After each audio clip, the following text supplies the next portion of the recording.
Ce soir, 20h20, à la causerie.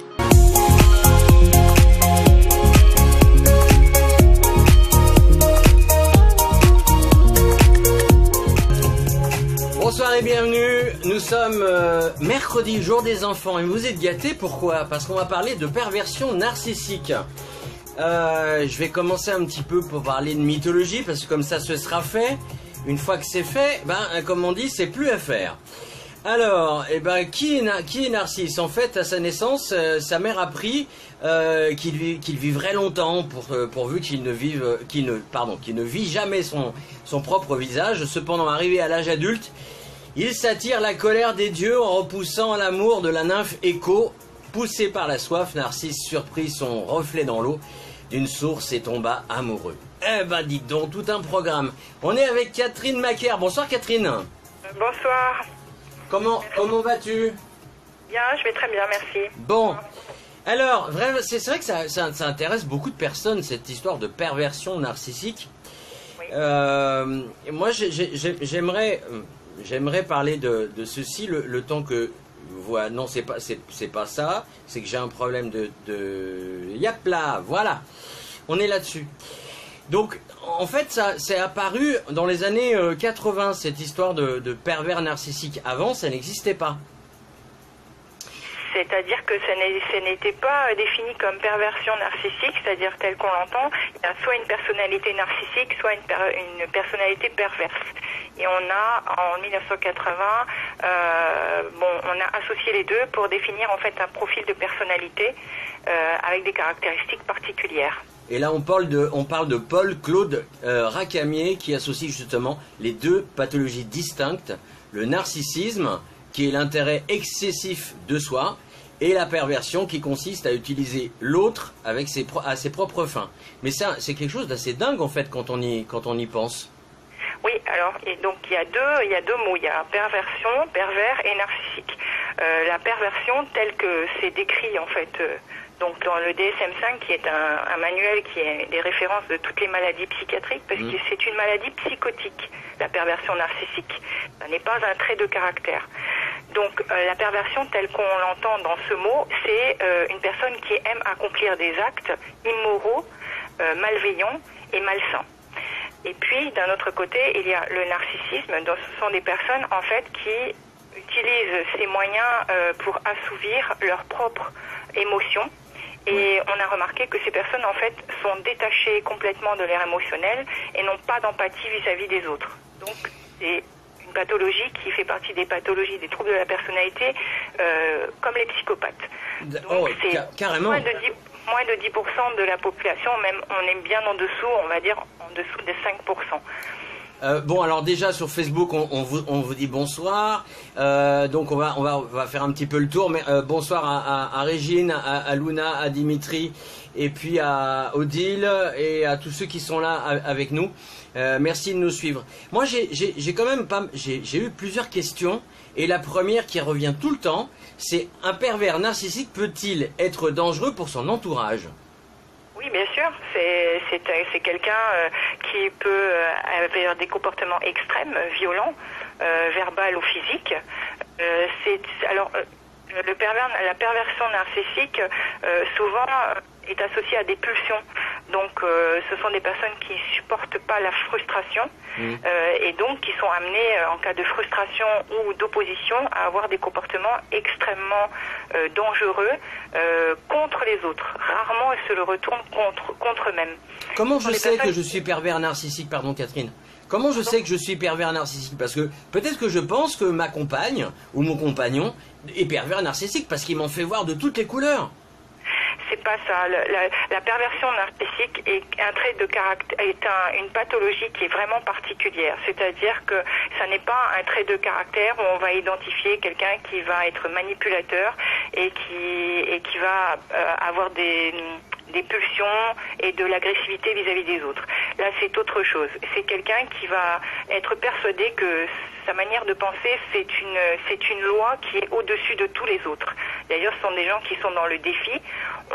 Souvent, on ne les voit jamais dans les cabinets de psychiatrie ou de psychanalyse parce qu'ils sont persuadés, en fait, qu'eux, ils n'ont rien et que c'est les autres, en fait, qui ont un problème. Donc, ils ont leur propre loi et ils défient en fait toutes les lois qui existent.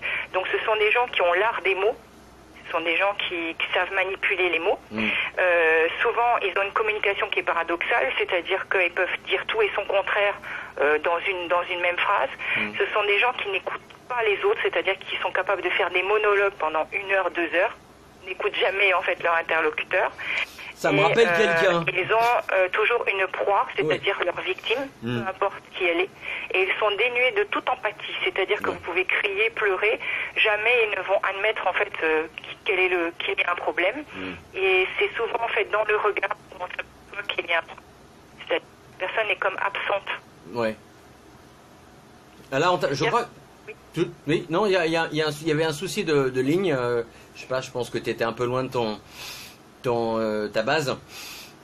Odile nous dit, mais c'est aussi la définition des manipulateurs pervers narcissiques, point d'interrogation. Non, alors, manipulateur pervers narcissique, ça n'existe pas. C'est-à-dire que soit on est pervers narcissique, soit on est dans la catégorie des manipulateurs. Ah, on peut pas être l'un et l'autre alors. C'est la perversion narcissique, il y a de la manipulation dedans, mais j'ai envie de dire comme tout le monde. C'est-à-dire que tout le monde, on manipule, mais à des fins positives. Vous voulez obtenir quelque chose de quelqu'un, vous utilisez de la manipulation, c'est normal. C'est-à-dire que ça fait partie en fait de la communication humaine. Là, on parle de gens qui utilisent de la manipulation, qui est une manipulation des fois consciente ou non consciente, pour amener en fait leur proie à faire ce qu'ils veulent. Il n'y a pas de but, sauf le but d'asservir quelqu'un. C'est-à-dire il n'y a pas par exemple pour avoir un objectif précis, c'est juste en fait pour voir une personne dans une forme de difficulté et être satisfait en fait de la douleur et de la souffrance de l'autre. C'est en ça que c'est la perversion. Deux petites choses. La première, c'est que bien sûr vous pouvez utiliser le WhatsApp, le numéro vous le connaissez, et puis la deuxième chose, c'est que Dimitri est en train de nous dire, en gros, c'est des petites frappes qui se trouvent tout puissants. Moi j'aime bien la réflexion, mais bon, après je sais pas ce que tu en penses. Alors, c'est pas tout à fait ça. Et c'est une pathologie, c'est-à-dire que ce que je vais essayer de faire comprendre aux gens, c'est que c'est une maladie mentale. Ça n'est pas quelqu'un qui est capable de comprendre qu'il est malade, c'est quelqu'un qui ne peut pas se faire aider ni soigner en dehors du cercle psychiatrique par des médicaments. Souvent, on ne les voit jamais dans les cabinets. Ce sont des personnes, lorsqu'ils viennent, rarement, moi j'ai eu quelques cas, ils viennent lorsqu'ils sont en couple et que le couple est prêt à exploser et qu'ils viennent avec leur compagne, ou ça peut être aussi une femme, pervers narcissique, et qui essayent en fait de faire en sorte de me faire comprendre que la personne qui est avec elle n'a pas compris son mode de fonctionnement. Mais ce sont des gens qui souvent passent à l'acte, c'est-à-dire qui commettent des actes répréhensibles, souvent agressions. Alors, la perversion narcissique, c'est aussi des perversions au niveau de la sexualité. Ça peut être des pathologies comme l'exhibitionnisme. Ça peut être... en fait, c'est un panel en fait de différentes... parce que moi j'ai la question qui vient là sur WhatsApp. On me dit, mais alors il existe plusieurs manières de pervers narcissiques, comment les reconnaître? Mais après j'ai une autre question qui arrive derrière. Je te laisse répondre. Oui. Alors, comment les reconnaître? Alors déjà, il y a un manque d'empathie. C'est-à-dire que au niveau du regard, c'est vraiment frappant. C'est-à-dire qu'il y a un vide au niveau du regard. Il y a des comportements complètement anormaux. C'est-à-dire on va avoir un comportement d'adulte et d'un seul coup un comportement complètement enfantin. En fait, c'est comme si c'était un enfant qui est enfermé dans un corps d'adulte. C'est un peu le sentiment que ça donne. Donc ce sont des gens qui sont capables de colère extrême pour un mot, une phrase, quelque chose qu'on ne voit pas arriver. Ils sont capables, en fait, ce sont souvent des violeurs. Il y a souvent des viols qui sont commis par des pervers narcissiques, en majorité d'ailleurs, et c'est parce qu'ils répondent à des pulsions. C'est-à-dire que d'un seul coup, vous allez, par exemple, mettre une fourchette de travers, il va estimer ou elle va estimer que ça n'est pas quelque chose qui est normal pour lui, va se mettre en fait à avoir une déferlante agressive que vous n'allez pas pouvoir contrôler. Et puis, quelques minutes ou quelques heures plus tard, et va redevenir normal. Et en fait, c'est ça qui va être problématique, c'est qu'on va pas au début déceler le problème. Si on n'a pas eu l'habitude, on va penser que ce sont des espèces de sauts d'humeur. Or, ce n'est pas ça. C'est vraiment comme d'un seul coup quelqu'un qui va switcher et qui va entrer dans une forme de démence. Est-ce que c'est une forme de bipolarité? Après, j'ai encore d'autres questions qui arrivent derrière. Non, la bipolarité, c'est autre chose. C'est aussi une pathologie qui fait partie aussi de ce qu'on appelle des troubles de la personnalité, mais qui est une autre pathologie, qui peut ressembler, mais qui n'est... Les gens qui sont bipolaires sont généralement beaucoup moins violents et sont souvent dans des formes de dépression.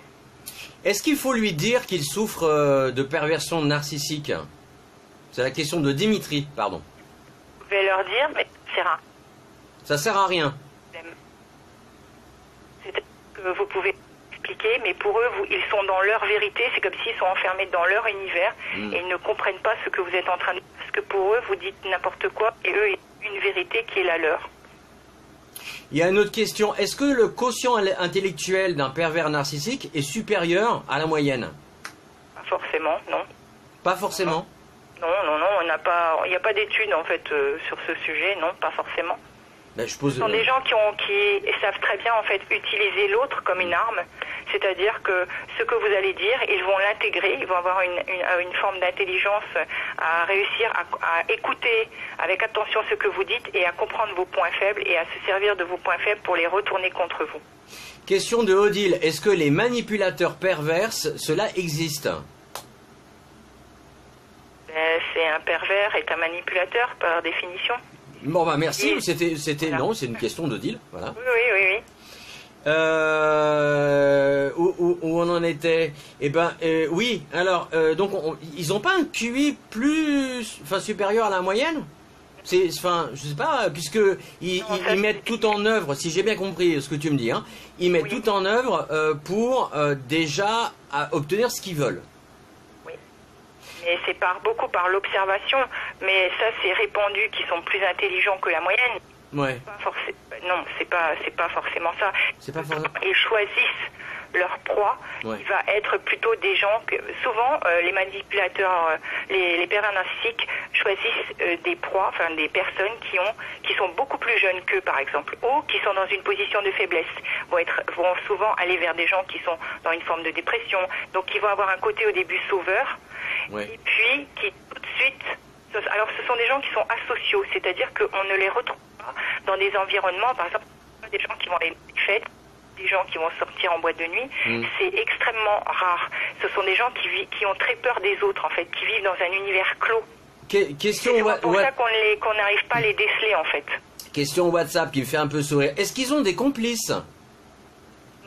Non, ils n'ont pas de complices. Solitaires. Ce sont des personnes qui sont solitaires. Ce sont des personnes. Il y a un côté paranoïa dans leur forme dans leur pathologie, c'est-à-dire qu'ils sont méfiants de toutes les personnes qui peuvent éventuellement les trahir. Donc voilà. D'accord. Ah oui. Oui. D'accord. Bon alors, toi tu as un cabinet, comme tu m'expliquais hors antenne, et pourquoi les gens viennent vers toi en disant bah tiens, je crois que mon compagnon est pervers narcissique. Je crois que tu voulais faire un point là-dessus. Parce que en fait aujourd'hui, avec tous les magazines féminins, tout ce qu'on lit sur Internet, c'est un mot qui aujourd'hui est devenu quelque chose qu'on utilise pour justifier en fait des relations qui peuvent être toxiques dans un couple par exemple. Oui. Donc on va pas savoir comment nommer, donc on utilise ce terme de perversion narcissique alors que ce sont des personnes qui sont des manipulateurs ou des manipulatrices et qui se servent en fait de certains outils. Mais vraiment, j'insiste sur le fait que les pervers narcissiques, hommes ou femmes, sont des personnes qui n'ont aucune émotion. C'est-à-dire qu'ils ne peuvent pas avoir d'empathie vis-à-vis de leurs enfants, vis-à-vis de leurs conjoints.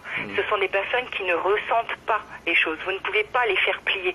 C'est-à-dire qu'il n'y a pas de temps où ils sont ils sont tout le temps dans quelque chose de négatif, mais avec des phases plus ou moins violentes et des phases plutôt neutres. C'est-à-dire vont être capables de rien faire. Ils vont souvent aussi, il va y avoir de la maltraitance souvent sur des animaux, par exemple. Ah oui. Oui, c'est-à-dire que par exemple, ils vont avoir des chiens, ils vont les attacher, ils vont les taper, ils vont les maltraiter. Donc il va y avoir beaucoup de violence lorsqu'ils sont dans des phases qu'on appelle hypomanes. Pardon, ça passe très mal. Quelles sont les phases? Ils peuvent être très violents lorsqu'ils sont dans ce qu'on appelle des phases hypomanes, c'est-à-dire des phases où ils sont plus soumis à leurs pulsions et à leurs tensions. D'accord. Il y a une question, ah bah tiens, les questions arrivent. Une question de Dimitri. Se crée-t-il une vérité hors norme, c'est-à-dire que lui seul perçoit comme existant? Oui, ce sont des gens qui sont, on va dire, catégorifiés comme mégalomanes, c'est-à-dire ils ont l'impression qu'ils sont surpuissants, et quand je disais au début, ils ont le sentiment en fait qu'ils sont hors la loi, ils sont au-dessus et qu'ils ne se feront jamais prendre. Donc ce sont des personnes qui défient en fait, mais qui restent toujours dans un cercle extrêmement restreint. Ce ne sont pas des gens par exemple qui vont parler en société, s'affirmer. Donc, alors Dimitri continue en disant, ou bien essaie-t-il de créer un monde? C'est-à-dire, à mon avis, c'est son monde, quoi. C'est ça qu'il crée. Oui, c'est ça, c'est son monde, c'est-à-dire qu'ils se sont construits un univers qui leur appartient et dont ils sont persuadés qu'ils sont dans leur vérité et que les autres sont une vérité qui n'existe pas. Ils sont dans une hors norme. Hors norme, d'accord. Oui. Geneviève est d'accord, marqué. Je suis d'accord avec Catherine. Paranoïa, personne toxique, sans empathie, négatif, fonctionne par pulsion, mégalo. Voilà, comme ça. Voilà. On a fait le tour. On a fait le tour. Mais Geneviève, elle était un peu à l'époque, on va dire de la profession, en retraitée. Mais écoutez, je sais pas si on a fait le tour. En tout cas, il reste encore plein de choses à dire. C'est vrai que... Ah bah tiens, voilà, Odile nous pose une question. Y a-t-il des études ou des bouquins de référence sur le sujet? Donc la perversion narcissique. Il y a très peu de références. Il y a le professeur Giffard qui a établi en fait une analyse psychiatrique qui s'appelle perversion structure perverse et qui explique un petit peu l'historique Professeur Giffard, c'est ça. Les différenciations de la pathologie. Des livres vraiment sur le sujet, il y en a pas beaucoup parce que, comme j'ai dit, aujourd'hui c'est plus en fait les magazines qui véhiculent des choses qui sont un peu pour le grand public, mais en fait des vrais livres, des livres qui sont sur les vrais pervers narcissiques, il y en a très peu. Après, on associe aussi des fois les pervers narcissiques à des psychopathes, c'est-à-dire les tueurs en série qui peuvent être associés à des pervers narcissiques. Donc, ça veut dire que par exemple, Dimitri, est-ce que tu peux reformuler ta question parce que je comprends pas ce que tu dis. Donc ça veut dire par exemple que Ted Bundy était un pervers narcissique. Je suppose, oui. Ted Bundy, c'était un des tueurs en série, comme je ne sais pas moi, d'autres tueurs en série, ou même plutôt du côté des Français. Tiens, par exemple Guy Georges, qui est un tueur en série qui était connu dans les années 80, 90, était un pervers narcissique. Il avait tous les traits du pervers narcissique. Mais lui, il était plutôt à tendance sociopathe, c'est-à-dire que psychopathe plutôt.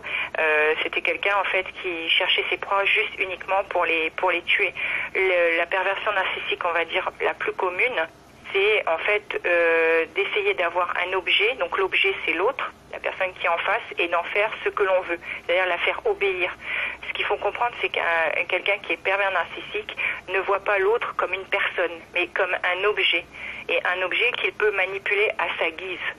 C'est pour ça qu'on retrouve beaucoup de pervers narcissiques, dans des aspects relationnels et notamment dans la sexualité, c'est-à-dire le sadomasochisme, l'exhibitionnisme, le voyeurisme.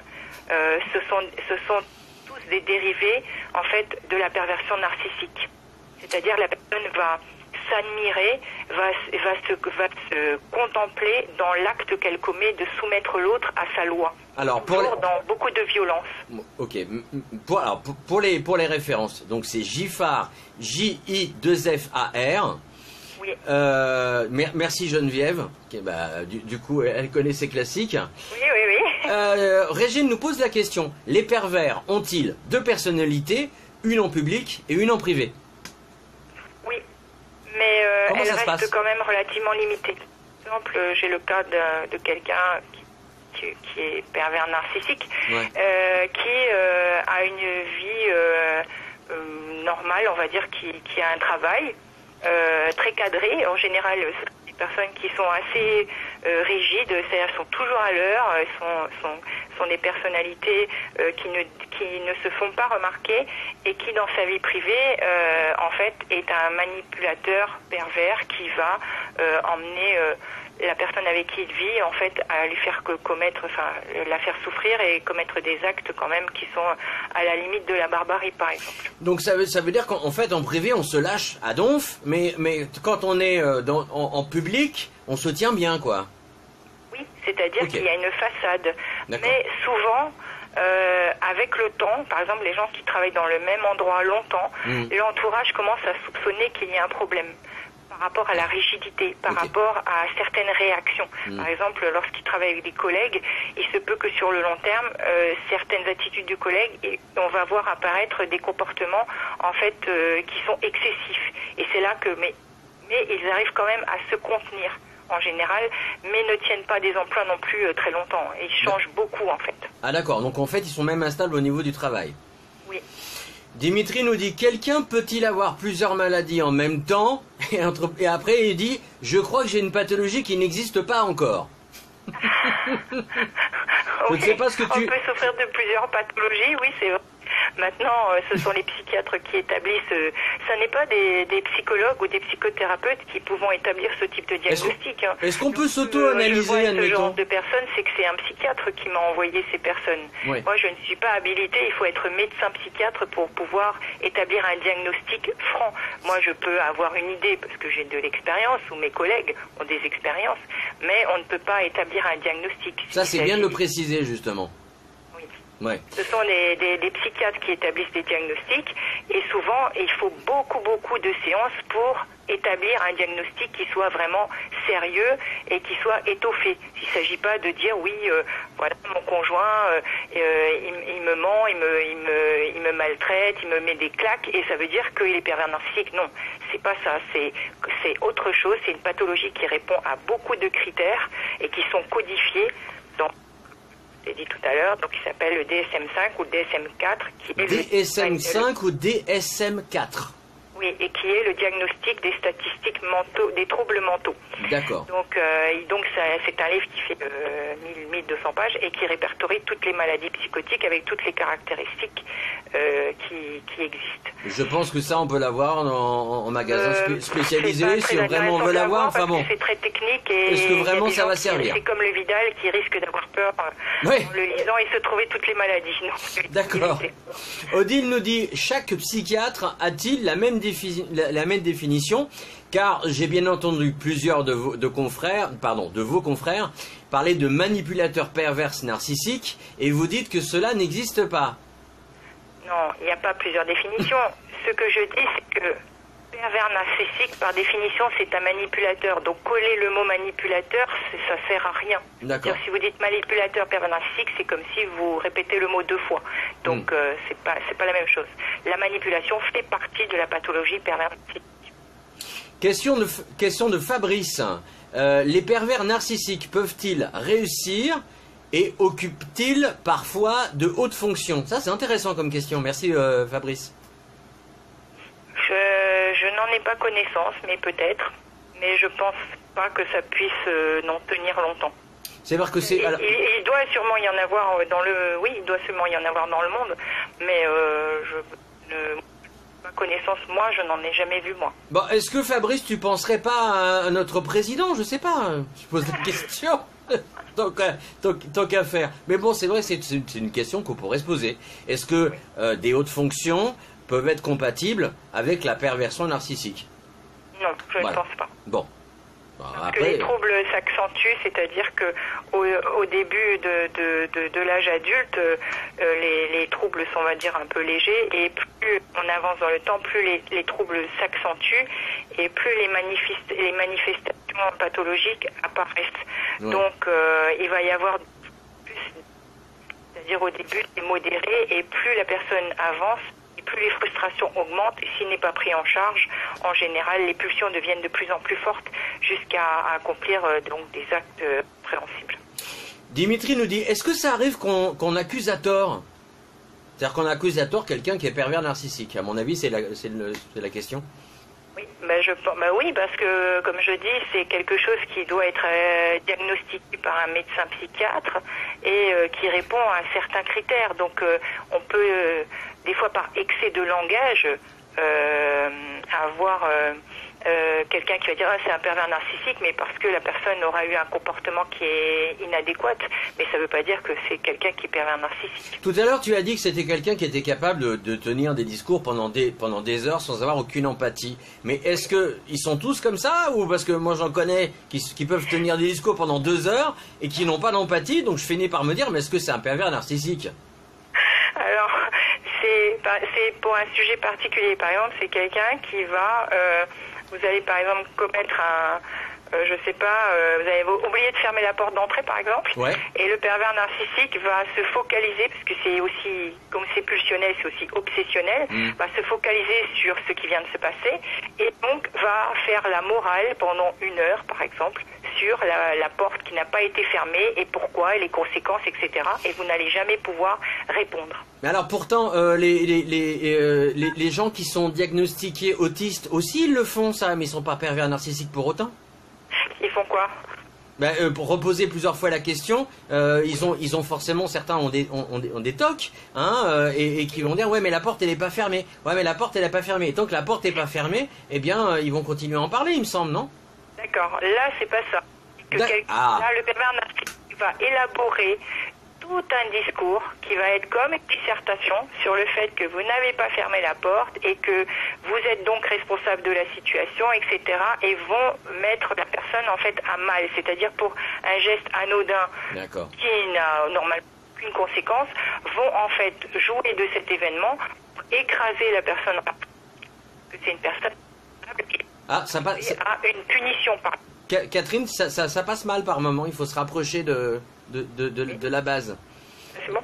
Oui, fini, ouais. Donc je disais, donc c'est quelqu'un qui va élaborer un discours autour de la porte n'est pas fermée, ouais. Avec un discours qui va expliquer à sa victime qui est en face de lui pourquoi il fallait fermer la porte et expliquer de long en large, faire une dissertation pour que la personne comprenne qu'elle a commis une erreur et donc il faut qu'elle s'excuse et donc il faut qu'elle se soumette et qu'elle a le droit à une punition par exemple. Eh ben, tout un programme. Alors, est-ce que ça veut dire, tiens, je vais poser d'autres questions qui sont sur WhatsApp. Est-ce que quelqu'un qui est sadomaso peut être pervers narcissique? Oui. Oui. Ah ben, la réponse elle est oui. Voilà, comme ça vous l'avez la réponse. C'est un dérivé, c'est-à-dire que je l'ai dit tout à l'heure, dans les perversions sexuelles, ça fait partie. Alors pas tous, hein, mais c'est aussi un facteur supplémentaire. D'accord. Question de Odile, est-ce une maladie qui peut être de nature génétique, point d'interrogation, ou isolée, et à quoi est-elle due? Alors, pour l'instant, on n'a pas encore vraiment de statistiques vraiment sûres sur d'où ça vient exactement. Est-ce que c'est quelque chose qu'on est avec ou qui se transforme au fil du temps? Apparemment, ce serait quand même un dysfonctionnement au niveau du cerveau, donc comme beaucoup de maladies psychotiques, c'est-à-dire la schizophrénie, toutes ces maladies, les états limites, la bipolarité, est un dysfonctionnement en fait du cerveau. Donc aussi cette maladie a un dysfonctionnement du cerveau que l'on ne sait pas établir aujourd'hui. Souvent on remarque que ces personnes, c'est quand ils commettent un acte que la police intervient et qu'ils sont hospitalisés, que là, on va pouvoir essayer de les diagnostiquer. Mais la majorité des gens se promènent dans la nature sans jamais qu'on s'en aperçoive. Je vais même aller au-delà de la question. Est-ce que c'est héréditaire? Non, ça n'est pas héréditaire. Bon, comme ça, vous êtes rassurés, les enfants. Régine, quelles sont les raisons premières à ce type de pathologie, enfance, etc. Alors justement, comme il y a une partie qui est liée à un dysfonctionnement du cerveau, on ne sait pas quelle est exactement, et les études sont encore très peu nombreuses, un petit peu plus au Canada qu'en France, mais on ne sait pas vraiment en fait comment la pathologie se développe. C'est-à-dire, on sait qu'elle est peut-être présente à la naissance, et l'environnement peut éventuellement favoriser le déclenchement à l'adolescence ou à l'âge adulte, en fait, des caractéristiques du pervers narcissique. L'environnement, en général, il y a des facteurs. Alors, il y a plusieurs hypothèses. Il y a des facteurs psychanalytiques qui expliquent que le manque de reconnaissance, la maltraitance extrême et surtout les humiliations répétées peuvent révéler ce type de personnalité avec un trouble de l'identité. Souvent des enfants qui ne connaissent pas leurs parents ou qui ont eu des maltraitances extrêmes, avec des conditions de vie extrêmes, par exemple des mères prostituées ou des pères absents ou des mères extrêmement maltraitantes et seules, mais aussi ça peut être des pères extrêmement maltraitants jusqu'à la limite en fait de la torture. Donc ça peut être des facteurs favorisants. Maintenant, il n'y a pas une grille qui nous dit voilà, telle personne a vécu ça, ça va devenir un pervers narcissique. Il n'y a rien qui nous dit ça en fait. On a des pistes, mais on ne peut pas là vous dire en fait oui, il y a des caractéristiques particulières. Il y a des facteurs favorisants, mais qui ne sont pas généraux. On ne peut pas faire une généralité. Parce qu'on a été maltraité, on va devenir quelqu'un comme ça. Bon, alors tu te doutes que les questions fusent maintenant, forcément. Fabrice nous dit comment se libérer de l'emprise d'un pervers narcissique. Et deuxième question, y a-t-il un profil psychologique qui prédispose à devenir la proie d'un pervers narcissique? Très grande et vaste question. Alors, la seule manière de sortir de cette situation, c'est de partir. On ne peut pas raisonner quelqu'un, on ne peut pas négocier avec ce genre de personnes puisqu'ils n'entendent pas la réalité des autres. Ils ont leur propre réalité. Donc la seule chose, c'est partir. Ouais. Partir le plus loin possible, se mettre en protection et surtout alerter les autorités pour se protéger.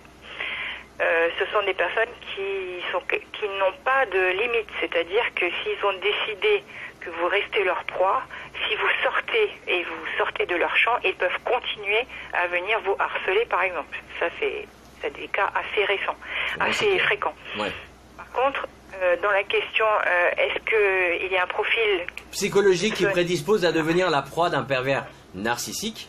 Non, tout le monde peut être tombé dans les filets d'un pervers narcissique. Ouais. C'est la fragilité du moment. C'est-à-dire que quelqu'un peut être tout à fait bien, mais par exemple va être légèrement dépressif, légèrement mal et ne va pas en fait s'apercevoir du piège. Parce qu'au début, ce sont des personnes qui arrivent à attirer. Si on le voyait dès le départ, ça ne fonctionnerait pas. Donc ça veut dire que n'importe qui peut tomber dans le piège, mais après la différence, c'est ceux qui vont s'en apercevoir rapidement et donc ne vont pas développer de relations, et ceux qui vont être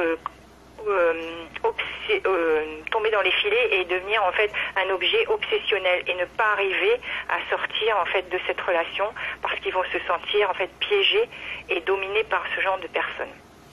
Alors j'ai Dimitri qui nous dit le gars n'a pas de force en fait, il ne sait pas s'affirmer.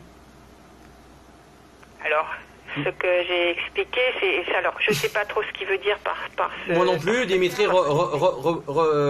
refais ta question s'il te plaît, et puis on va passer. Alors Odile nous dit je possède un bouquin qui m'a aidé à fuir. Les manipulateurs sont parmi nous, de Isabelle Nazariga, non c'est ça, Nazaraga, c'est ça.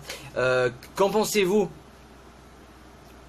Je ne sais pas, je connais pas, mais pour moi, les lectures que moi j'ai sont plus des lectures en fait qui ont été écrites par des médecins psychiatres ou des chercheurs. Okay. Donc les livres que l'on peut trouver qui expliquent un petit peu les perversions narcissiques peuvent aider les gens à déceler les personnes toxiques.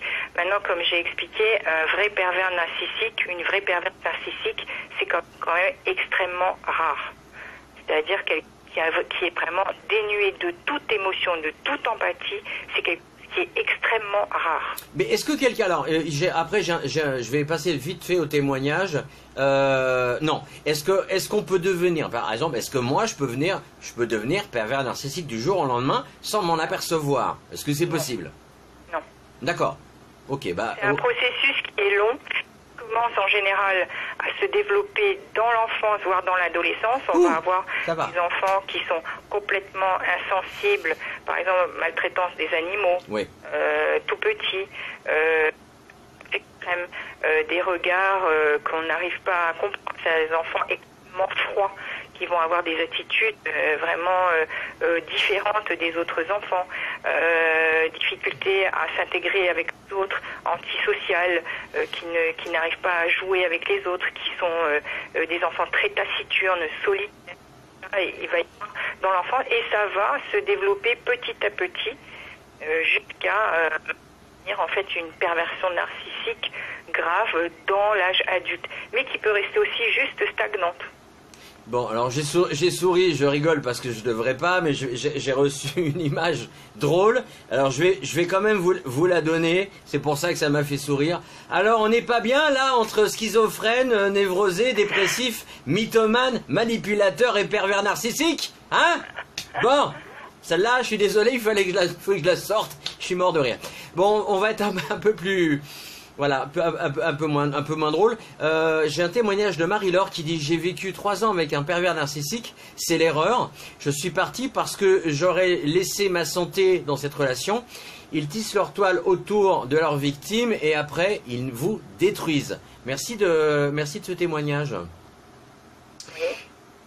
Je sais pas, qu'est-ce que tu veux raconter? Tu veux rajouter quelque chose, Catherine? Non, pas particulièrement, non. Bon. Mais je lisais en même temps là, ce que les personnes avaient écrit. Toutes les lectures que vous pouvez faire et qui peuvent éventuellement vous orienter vers essayer de comprendre l'autre et les manipulateurs ou la perversion narcissique peut vous aider.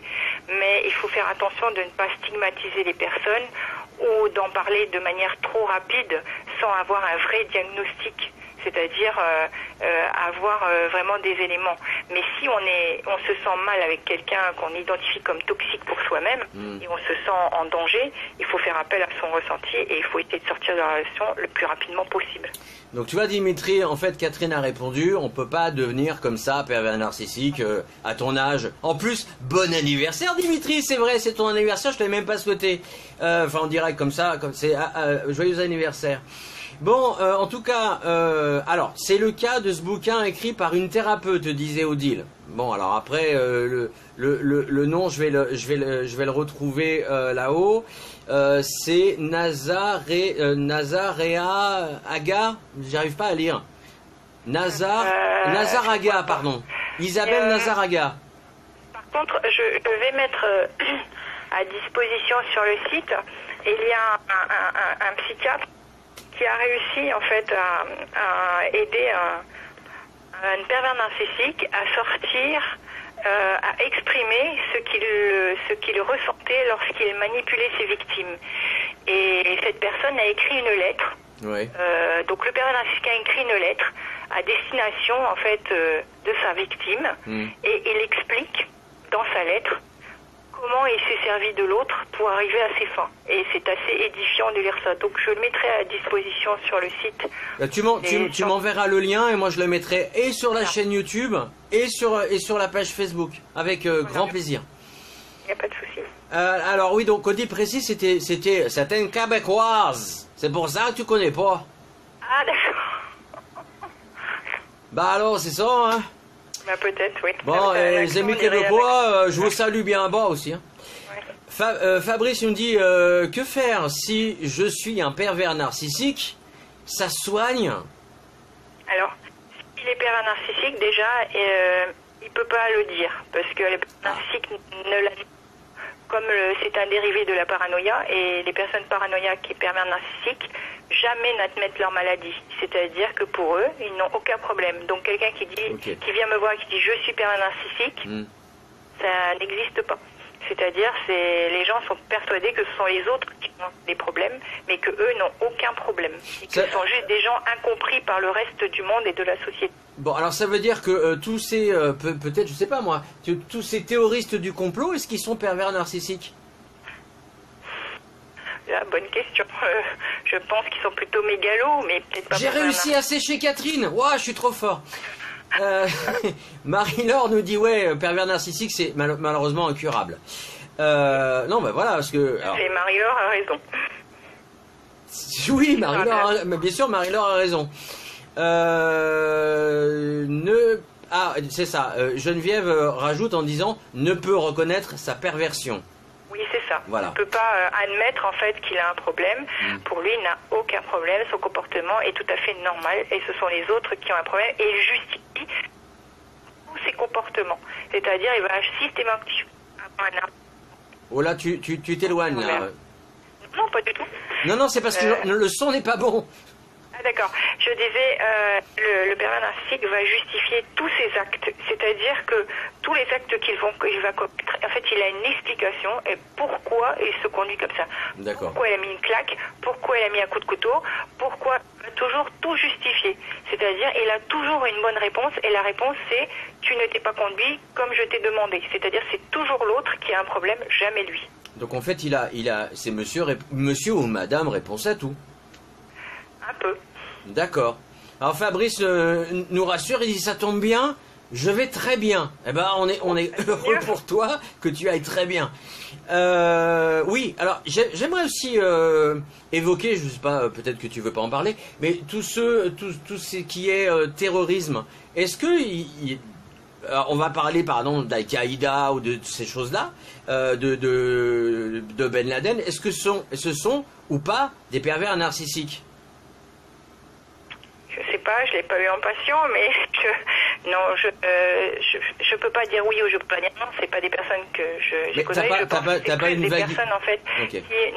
qui ont une idéologie ouais. et qui mettent au service de cette idéologie en fait des formes de manipulation. Ouais. Maintenant, perversion narcissique, même si commettre des actes terroristes, c'est quelque chose qui ne tient pas compte de la vie de l'autre, mais ce sont des gens qui ont des idéaux et qui font partie de groupes.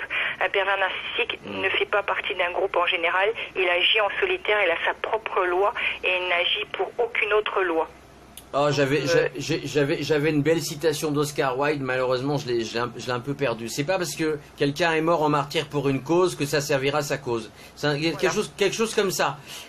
Si vous connaissez pas Oscar Wilde, lisez-le parce que franchement c'est extra. Ah oui, c'est un bonheur. D'ailleurs, tiens, Oscar Wilde, est-ce qu'il n'était pas un petit peu pervers narcissique? Non. Bon, parce qu'on les voit partout maintenant, ça y est. Certains voient des nains partout, d'autres des pervers narcissiques partout. Qu'est-ce que tu veux? Ah oui, tiens, très important le débat sur le terrorisme. Est-ce que tu peux en parler ou pas? Non, pas du tout. T'as pas d'idée par rapport au terrorisme et aux pervers narcissiques? Un débat qui fait le lien entre perversion narcissique et terrorisme? Oui, par exemple. Non, j'ai pas de... Je préfère pas parler de ce sujet. D'accord, ok, merci. C'était une question de Geneviève. Différence entre sociopathe, psychopathe et pervers narcissique. Est-ce que on ne met pas un peu tout dans le même sac, dit Fabrice? Sociopathe, c'est qu'ils ont un problème, en fait. Alors, sociopathe, dans sociopathe, il y a tout. Catherine, on l'entend plus, elle a perdu le téléphone. Dans sociopathe, il y a... Les sociopathes, les psychopathes et les pervers narcissiques ont la même caractéristique, c'est-à-dire qu'ils n'ont pas d'empathie pour les autres. Après, que ce soit dans le groupe, sociopathes, c'est-à-dire qu'ils sont incapables de vivre en groupe. Les psychopathes, en fait, ce sont des personnes qui sont dénuées de toute émotion et qui cherchent des proies pour les tuer et pour assouvir en fait des pulsions. Et les pervers narcissiques sont des personnes qui cherchent des proies pour ne pas les tuer de suite mais les asservir. Donc c'est à peu près tous les mêmes types de pathologies, c'est-à-dire des pathologies individualistes. Ce sont des gens qui fonctionnent en individuel et qui essayent de détruire les autres par différents moyens et qui se coupent de la société et qui sont vraiment hors de la normalité. Alors moi je vais même aller plus loin. Est-ce qu'il est possible dans une même famille d'avoir un sociopathe, un psychopathe et un pervers narcissique? Je te dis pas dans la famille il est gratiné, mais est-ce que c'est possible? Je sais pas, je pense pas. À ce moment-là ils habitent tous à l'hôpital psychiatrique. Bon bah ça va, c'est rassurant. Non mais ce serait déjà tués tous entre eux donc... Pourquoi ils se seraient tués tous entre eux? Eh bien parce que c'est un jeu de pouvoir de celui qui va dominer l'un sur l'autre, donc forcément il y aurait des morts. D'accord. Et l'empereur romain Jules César, il n'était pas un petit peu narcissique? Il était narcissique. Maintenant, pervers narcissique, je ne sais pas, mais il était narcissique. Il était narcissique sûrement, comme Alexandre le Grand, qui était aussi un mégalomane narcissique. comme aussi Hitler. Alors, une perverse... Lui est catégorifié comme un pervers narcissique, Hitler. Hitler, ouais, c'est une pire ordure, la pire ordure qui ait existé dans l'humanité.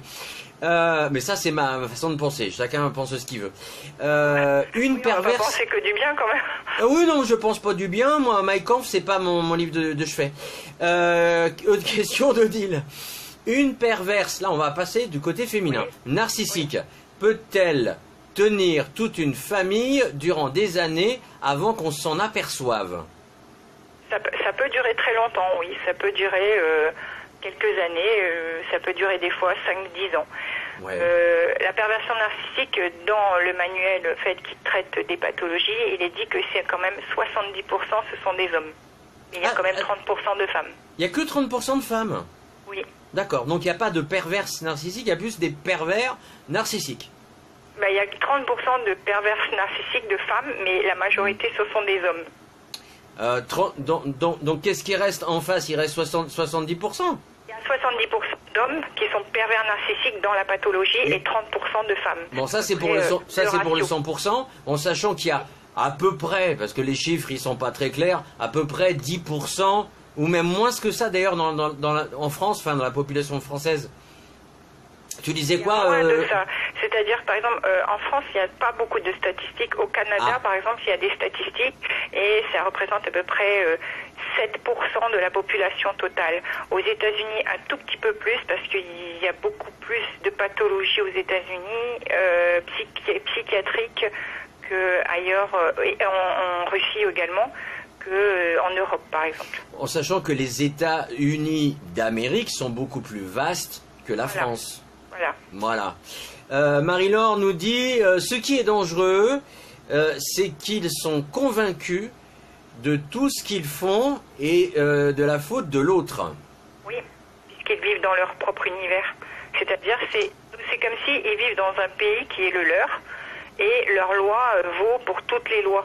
Donc en fait, ils sont dans leur façon de fonctionner. Oui. Ils ne rien d'autre, aucune autorité. Ils ne reconnaissent pas, par exemple, les autorités de la police, ne reconnaissent pas les autorités judiciaires, ne reconnaissent absolument rien. Et ils fonctionnent dans leur... Comme Guy Georges. Mais à la raison, puisqu'ils n'ont pas de raison, en fait. Ils n'ont aucune raison, on n'arrive pas à les raisonner, en fait. Non, pas du tout. D'accord. Alors, Geneviève nous dit, oh là là, plus que narcissique, Jules. En parlant de Jules César. Patrick nous pose la question, est-ce que les solitaires n'ont pas une forme de magnétisme? Bon, je sais pas. Est-ce que lui, il est attiré par des solitaires? Non, les solitaires n'ont pas une forme de magnétisme, parce que si par définition ils sont solitaires, ils ne sont pas intégrés dans la société. Donc, ce ne sont pas des personnes qui, à mon avis, ont une forme de magnétisme. Les gourous ne sont pas forcément des pervers narcissiques. Ah, c'est pas ce que je lis ici à droite et à gauche, mais c'est bon d'avoir plusieurs avis. Pardon. Fabrice nous dit, ah ouais, Hitler... Une personnalité perverse. Vas-y, Catherine. Narcissique, et on peut avoir une personnalité narcissique sans la perversion. Ça, c'est d'autres critères. C'est très vaste, les pathologies psychiatriques. On ne peut pas réduire à 4 ou 5 termes ou 10 termes. Il y a énormément, je dis, il y a 1200 pages. Donc, il y a énormément de termes qui regroupent en fait différentes pathologies qui peuvent beaucoup se ressembler, mais ne pas être ça. C'est pour ça qu'on a besoin d'experts médecins psychiatres qui vont établir des diagnostics précis. Ok. Alors, Fabrice nous dit Hitler, de haute fonction, ça devrait nous interpeller. Ah, bah donc il était, oui, bah oui. Donc, alors oui, parce que tout à l'heure, on a posé la question, est-ce que on peut avoir des hautes fonctions et être pervers narcissique? Et tu dis non, ça dure pas longtemps. Bon, après, Hitler, ça a quand même duré assez longtemps pour faire ce qu'il a fait comme saloperie au niveau de l'humanité, hein. Oui, ça c'est sûr. Mais le côté de perversion narcissique d'Hitler, oui, elle est apparemment avérée. Bon, il était suivi par un psychiatre, il prenait des médicaments, donc il avait un gros souci. Mais il ne faut pas oublier qu'il n'a pas été élu forcément par le peuple, il a pris le pouvoir. Donc on n'est pas, c'est une dictature, on n'est pas dans le même processus que élire quelqu'un qui va manipuler des foules. Et aujourd'hui, à l'heure d'Internet et des communications, je pense que c'est beaucoup plus difficile que que dans les années 20 ou 30 où Hitler a commencé à émerger. Dernière question pour finir, justement, est-ce qu'un pervers narcissique peut établir une dictature au sein de la famille? Oui. Oui. Par la terreur, puisqu'il va semer la terreur. Allez, une petite dernière, pas Patrick, parce que Patrick est arrivé un peu en retard. La perversion narcissique n'est-elle pas une évolution de la société de consommation? Très bonne question, Patrick. Non, elle a toujours existé puisqu'on retrouve des écrits justement au temps de Platon, Socrate, etc. Donc avant Jésus-Christ. Donc on retrouve des écrits sur déjà des manipulations perverses. Donc ça existe depuis toujours. Sauf qu'aujourd'hui le mot a été démocratisé et il est venu en fait en premier plan dans les médias, dans les journaux. Et c'est pour ça qu'aujourd'hui on en parle énormément. Bon, eh ben, je vais finir une petite conclusion, Catherine.